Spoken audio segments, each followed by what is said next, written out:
Hello, everybody, and welcome back to a new episode of Koki Otaku. Today, my special guest with many new, active, badass, cool characters, such as Ikko Oowada in Dead Account, the latest English dub in Crunchyroll, Ambry Schall in Past the Monster Milady? Milady. Milady. I was thinking Maldi. Great character. Milady. Hayato Tatsumi in dealing with the Mikadono sister Isa Breeze, which was another Breeze, and other cool characters. So today we welcome Brian Vigen. Vigen? Vegan, yeah, you got it right. Brian, thank you so much. Welcome. Thank you so much for having me up here. I always my bilingual software betray me, and I get to the moment I'm like, should I read English, Spanish? Should I try another language? Oh yeah. Vegan. What should I try here? Oh no, yeah, you're definitely on the right path. It's actually Norwegian, funny enough. So it's my grandpa came from Norway, and they immigrated over here, and after World War One. Yeah, it was like early 1900s. So and then now I'm here. I got stories in the family. So, Brian, so far you're active right now in this season of Winter 2026. Yes. How are you feeling so far? Oh, I'm having a blast. The current show I'm working on is Dead Account, as you mentioned, for the character of Ikko Oowada. Oh, I love him. He's such a blast. And working with Caitlin and the ADs that we have on the show, we have Ben and Marcus. Ben Stegmeyer, who's also prolific voice actor and actor. He's also one of my best friends too. So it's always fun when you get to work with someone. You know, you have a personal relationship. It just makes the session so much fun. And then Marcus Stimick, another AD that we have, and also worked with him a lot outside of anime, doing theater. So having that pre-established relationship, it just makes it so much easier when you come in, because you just have that kind of shared language and understanding of working with the director. So It is such a cool crew. I've been lucky enough to share with all of them, and then they're also cool. oh yeah. Let's kick it off with That Account. One of the, like I mentioned, if not the latest English dub release on Crunchyroll, one of the latest. Oh yeah. Those who haven't seen That Account yet, how would you describe this interesting series? Oh yeah, it's a super fun show. So basically, it's a paranormal shonen essentially, and our guy is, or the main character, his name is Soji. He is a flame baiter. So basically, he's like a rage baiter on like Kick or like Twitch, and he goes through and he does that for a good reason. He's trying to save money for his sick sister. But in this world, since we all are around our phones and technology so much, whenever people die, their souls will become trapped in their accounts. So, you know, if you've ever wondered like what happens to someone's Instagram account after they've like passed away, in this, sometimes the spirit will manifest there, and now there's this group of exorcists that will come through and they have to fight them, and all of the powers, you know, are kind of like manifested through their phones. Another character, Kukuru, he has a band hammer, so he pulls that out of his phone. It's so much fun. And then my character, Oowada, I'm trying to think if it's out officially, but I think the first time we get to see his powers is in today's episode actually. So today is March 7th. So I love animals, and so basically he can like summon these like animals from his phone. And when we see his backstory, we see, you know, he's a cat lover and stuff like that, and going through hard times. So him being able to become an exorcist to support himself and his family, and also his love of animals, is something I think I relate to. I'm sure a lot of us can relate to today, especially in today's economy. You know. Yeah, that's a little bit about the show and a little bit of my character, but I really recommend you watch it. It's a totally fun show. It's just a really interesting concept with social media and everything today. And it killed me because it got the goosebumps suddenly, because a few weeks ago, probably 2 months, I was speaking with one of those I don't want to say influencer, because how to say, one of those content creators. He specializes in technology. I asked, hey, what are we doing with what social media is doing with people who pass away? Especially, there's a lot. I mean, my case, I know a lot of young people who have a lot of social media. Suddenly they die, and now those accounts are active, and they're like, oh no, this is just a protocol for that. And I'm like, no, it's not. And people have been for 2 years in over there, and I know they're dead already. And Yeah. and now that you talk mentioning this, I'm like, it's so true today's day. It's kind of, I mean, it's hard topic again, but it's kind of nice, refreshing to see this when anime involve new challenge from today's day to fantasy a story. And in this case, that account, it is a nice mixture between cute animation and badass scary action. Oh yeah. Like, Oh, so the scene, I'm like, oh, it's cute, and suddenly like when I see the ghost, the, oh my god, not ghost, the right term, the ghost, it manifests, and we're like, holy cow, I was not ready for that. When do we get bloody here? yeah. So going to Ikko Oowada, cool, badass style character. What would be one of those moments that you can recall that really shock you, that surprise you about this new character? Ooh, shocks me. Um, that's a great question. All of his bits with Kasaba, he's crushing on this girl, which, funny enough, another actor I've worked with and around in the theater space, Lily Gass, she's doing a great job. As like, seeing her like in the studio more and more in the past like year, and then being able to not only be in the same show together but be able to play off each other is just so much fun. But yeah, those moments, he's really cool, right? And he's got the style. His hair is like, all the character designs in the show are super interesting. Me and Caitlin were talking about that yesterday, recording for the new episode, and we were like, yeah, the character designs are so like, all of them are so unique without just being like extra just to be like eye catching. They all have like kind of a purpose. But yeah, he's really cool, right? And then he all the stuff with Saba, he melts, and he just wants to impress her and be cool, right? And I love that dichotomy for him. So I guess that would probably be the moment that surprised me the most. Other than just seeing like who he summons from his phone, right? I guess by the time this comes out, you'll probably see it. I mean, the episodes are out right now on Crunchyroll. But two of the constructs, Gatsby, it's like his little like bird Tamagotchi, and he can feed it. And I guess learning about that, and Teddy Kong, who's just awesome. He's like this like mishmash like teddy bear kind of thing. And like I'm curious to see who else we can bring out from his phone. But yeah, I guess that would be the other surprise. It's just like, what are the animals gonna be?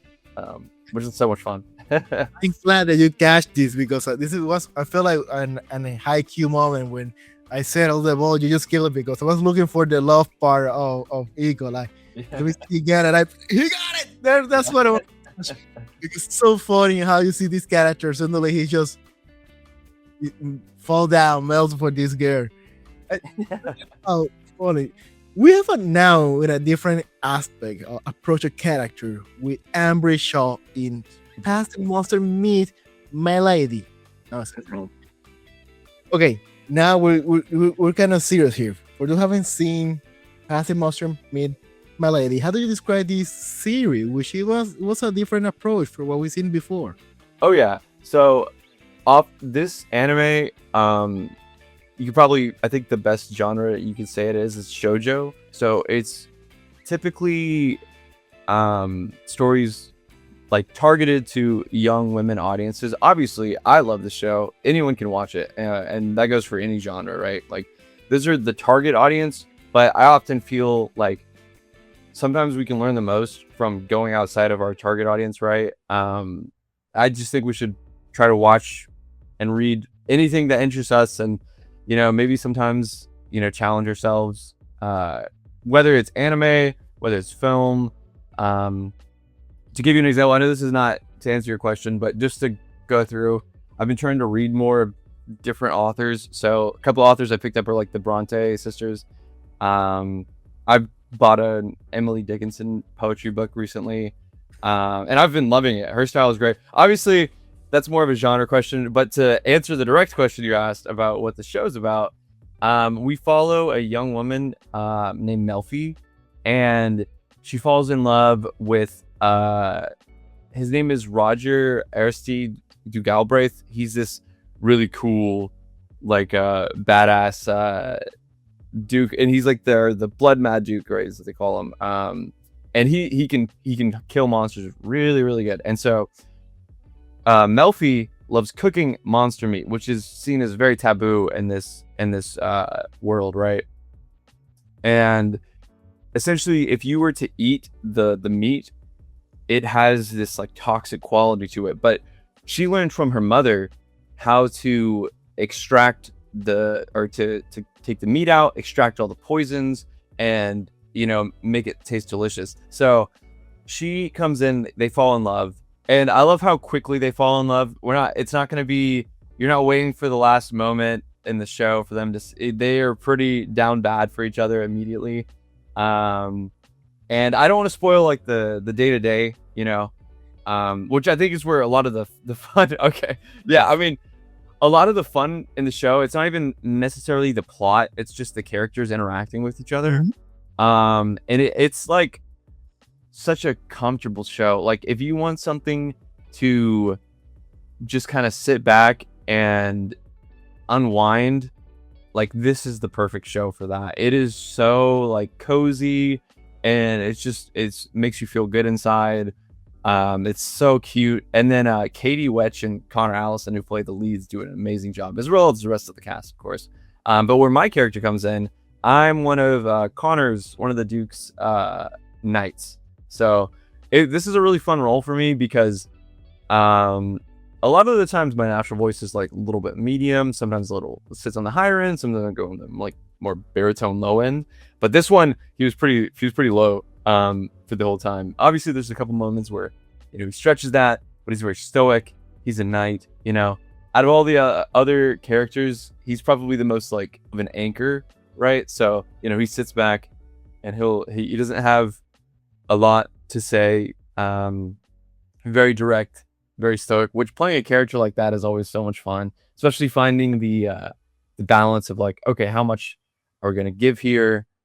Because you have to put it in this like this armor essentially that you're carrying, not physically, they're not wearing armor in the show, but But that'll be funny having you see that armor in their boots. Oh yeah, no, I mean we do fight monsters in the show at some point, which is always cool. And seeing them flying and then throwing doing the aerial combat that was really cool too. It reminded me of like, with their scarves and everything, like the World War I pilots, like dogfighting. Like that's the image that came to mind watching that whenever we're recording for that. But yeah, this show is so cute. Getting to play a character like that is so much fun. Also, this is kind of a side note, but it kind of jumps into Ambry. I recently started watching this show called Supernatural. I don't know if you know it. Yeah. Okay. You hear about Natural? Yeah, I had it was one of my like best friend's show, like favorite shows like ever, and growing up, and he'd always talk about it and stuff like that. And so it was a part of like our lexicon of conversation. Like we talked about Dean and Sam and just some of the stuff from the show, but I had never actually seen it like fully. So I started watching it and I was like, oh my god, I love this show. But like hearing Dean's voice in that, I would take notes from that and I would try to be like, okay, how can I use this for Ambry? Because that was like right around the time whenever I was really watching it. So like there's a little bit of Dean isms, not Dean isms, but like the Dean, like where his voice, yeah, and like where I tried to vocally place him, because I'd be watching the show and I'd kind of like just joke around and like repeat some lines, and then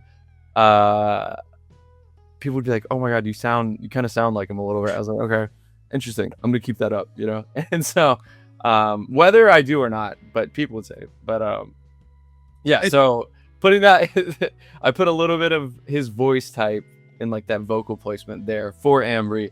So when you're watching, just know Supernatural helped make that. Going back to the anime genre, what you mentioned, anime genre is so fun because by definition, it's not exactly what really happened at the end. Like when you speak like Choho slice of life, when you read it, it's more like for according to the description. Not saying that I agree.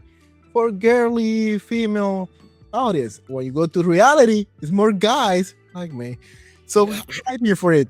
When you go to the shonen, like Attack on Titan, well, for guys centralized.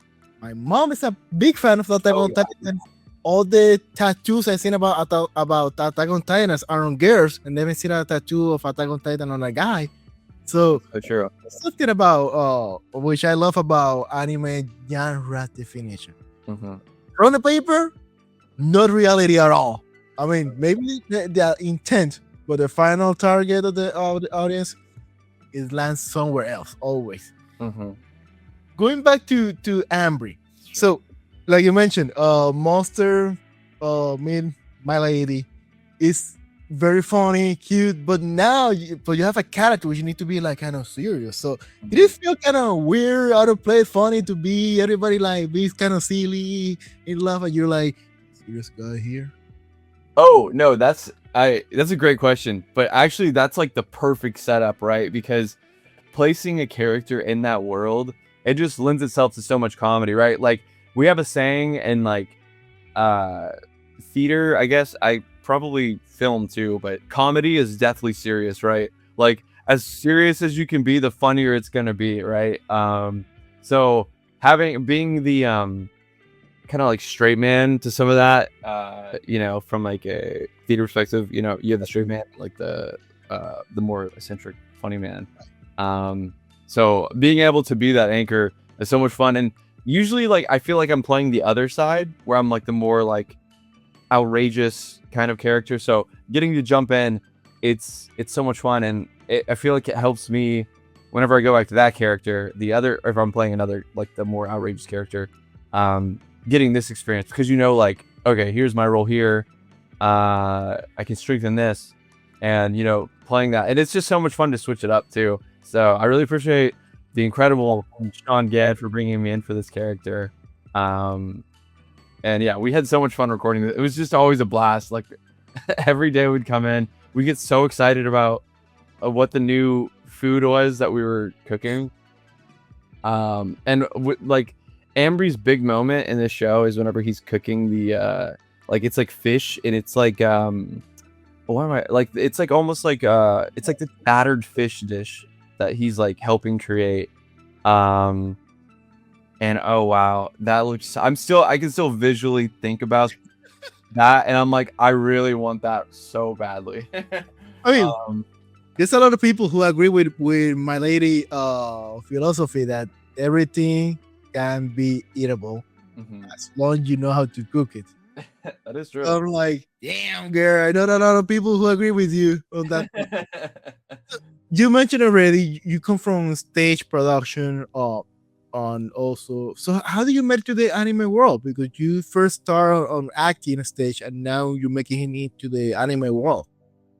Oh yeah, no, it's I feel like having a stage background can help you a lot actually, because for theater, a lot of the stuff that we'd have to do is work not only on our acting, but oftentimes, especially growing up, doing like I got into theater late too, and actually I could talk about this later. But another voice actor was the one who pulled me up. I don't know if you've interviewed. I can't remember if you interviewed them or not. It's Monica Flatley, but I'll tell that story later. It's an interesting one. But we have to train our voices to project to the back of the room, and you have to work on how you're enunciating things. So the person in the back of the room is getting the full experience, same as the person in the front row, right? And then also, being able to have those more quiet moments while still being heard in the back of the room. They can hear you clearly. They know exactly what you're saying because, what I've had directors tell me is, if they can't hear you, they're not paying attention to the story. They're going to zone out. You know what I mean? So to be able to carry that character while also thinking about the technique is something that it doesn't directly translate necessarily, but it does help a lot. And I guess I've been also very blessed to work with a lot of people I've worked with from theater who have also been directors, right? So they know me and they kind of know, like, they've seen me act before and they know, what stuff I'm kind of capable of. So having them kind of guide me along and transition me over into the process of voiceover has been super helpful. So big shout out to all of them, especially, like I said, Sean Yan, Marcus, all the other ADs that I've worked with in theater. And so, yeah, I guess that's a little bit of the process. I mean, also, like, I think it helps too. Like, I've always been a fan of video games and cartoons since I was a small child. And then, watching like stuff on like Toonami and Cartoon Network. Like, I really love Teen Titans. Like, growing up, is like one of my favorite shows. Oh, the original one, not the goofy one, which everybody hated. Yeah, Teen Titans Go. But that, and then getting directly into anime in high school. So you kind of know a lot about the tropes and the genres, and you grow up listening to great actors and voice actors like Laura Bailey, like Matt Mercer, Troy Baker, all those people. So you have a lot of stuff. All right, I guess for me, I've had a lot of background from the acting side and also just knowledge of the medium to kind of pull from. So I feel like the transition hasn't been too terrible. It's been feeling good. Yeah. And going back to the anime roles, to wrap it up, one of the series that it really surprised me. There was a lot of drama with the character of Hayato Tatsumi in dealing with the Mikadono sister Isa Breeze, which was no breeze at all. Oh yeah. I also missed somehow this series. How do you describe this one, which I love it? Oh, this one is so cute. Oh my gosh. So basically there's this like very elite like prep school, essentially like academy, and the son of this like famous like movie star, his name's Isa, and he comes to the school and he's staying with these three sisters who are kind of like the it girls of school. They're super popular, but they're also like, like everyone's trying to be their friends. Everyone looks up to them.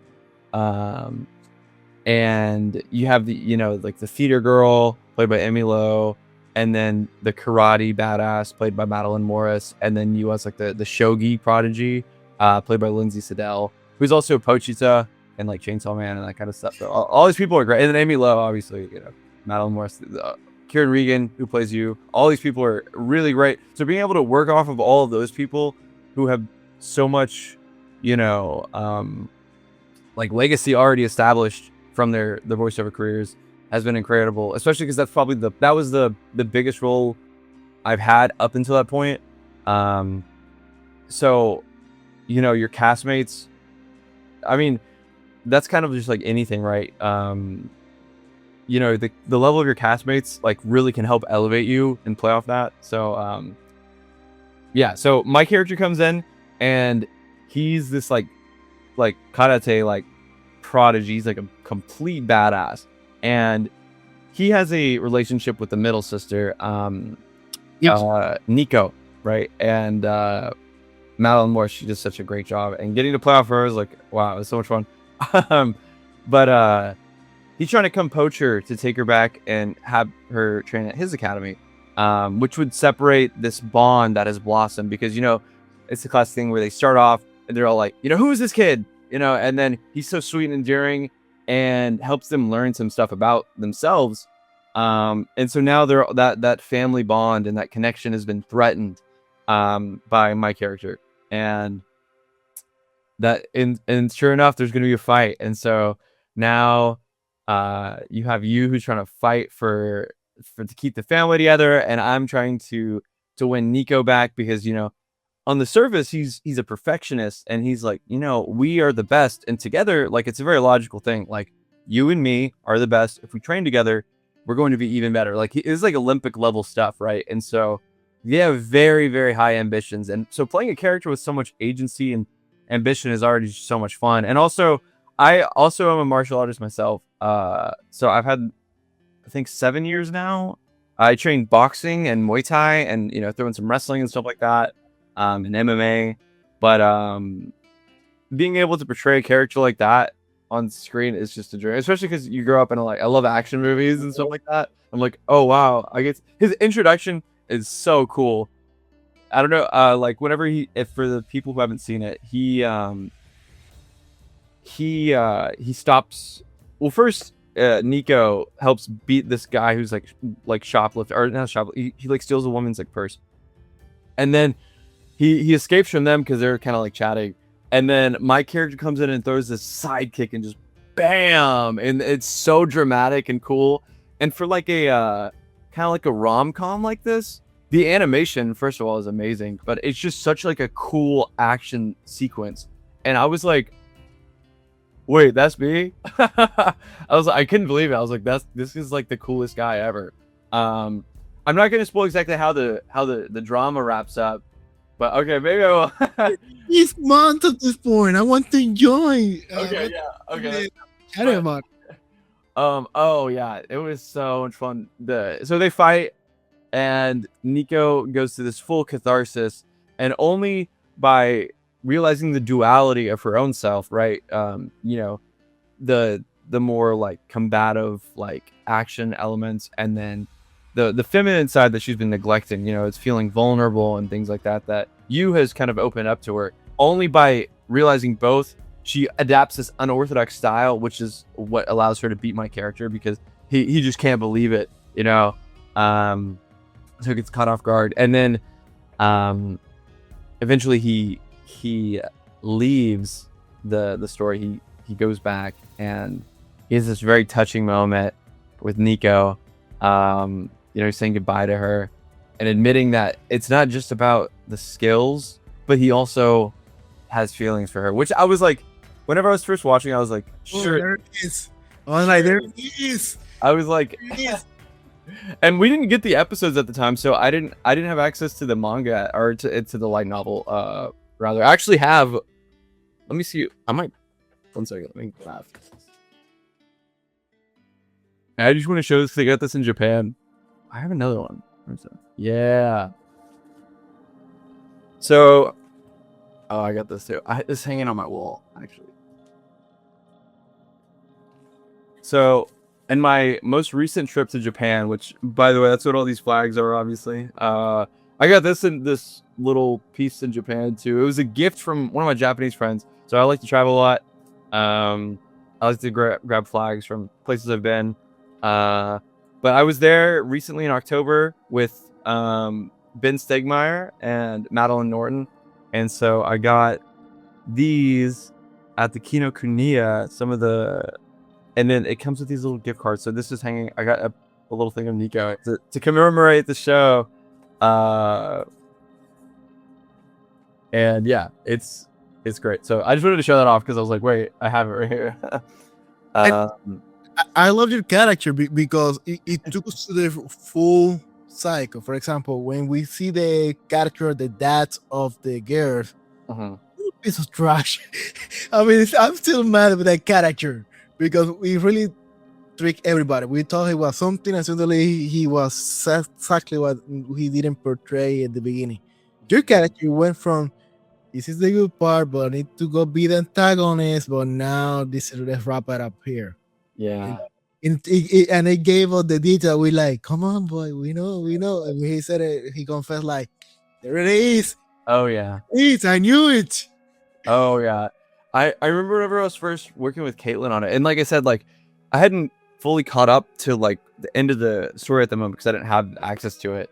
And I was like, I feel like he's in love with it. Like I mean, as an actor too, you always want to try to choose the strongest choice. And I feel like love is like always very high in terms of like the choice you can make, right? So always choose love.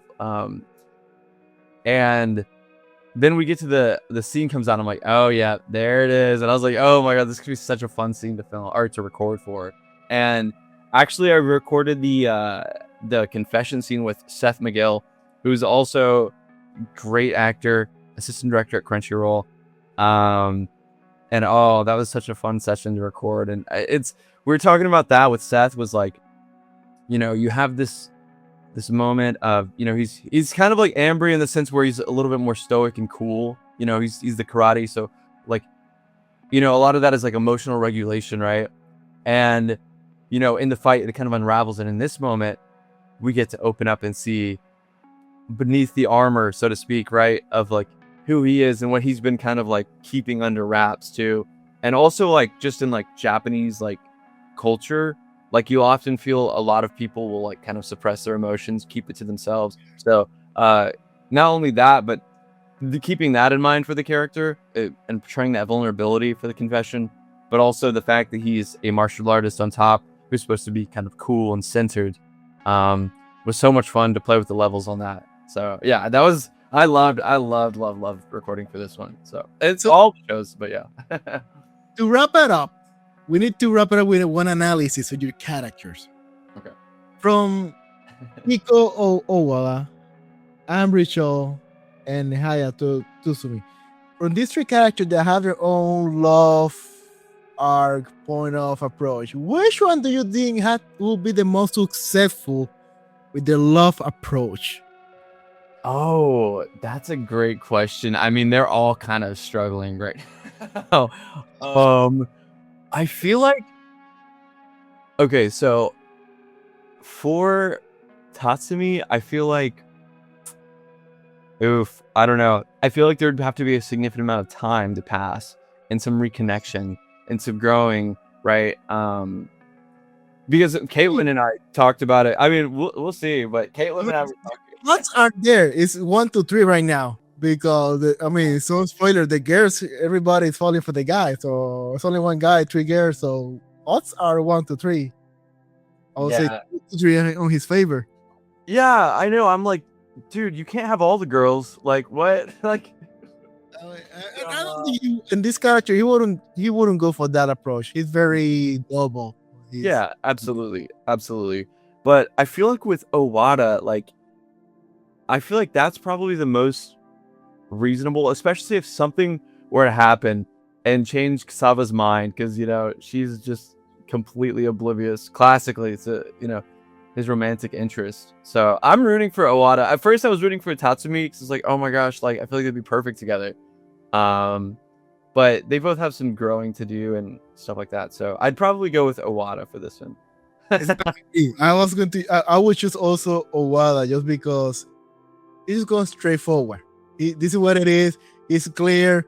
Kind of, for many people, not the best approach, but I'm like, hey, bet everything.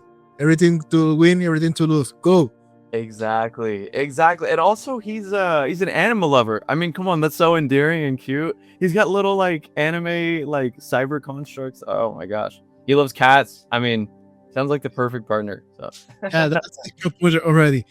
Brian, thank you so much. For those who haven't followed you yet, which social media can they follow you? Yes. So I on Instagram, it's just my name, Brian Vigen, Brian Vigen, and then on X, it's Brian Vigen VO. Yeah, those are my 2 big social medias for anyone interested. I appreciate all of your interests and hope y'all watch the shows and enjoy them. And like all we guys, just go down to the description of this episode. Go expand. YouTube being evolving every month. Not against the creator favor, against who knows favor. Let's do that weird 3 dots. Click over there. I'm going to span the whole description of the episode. And right there, you will find Brian links to his social media.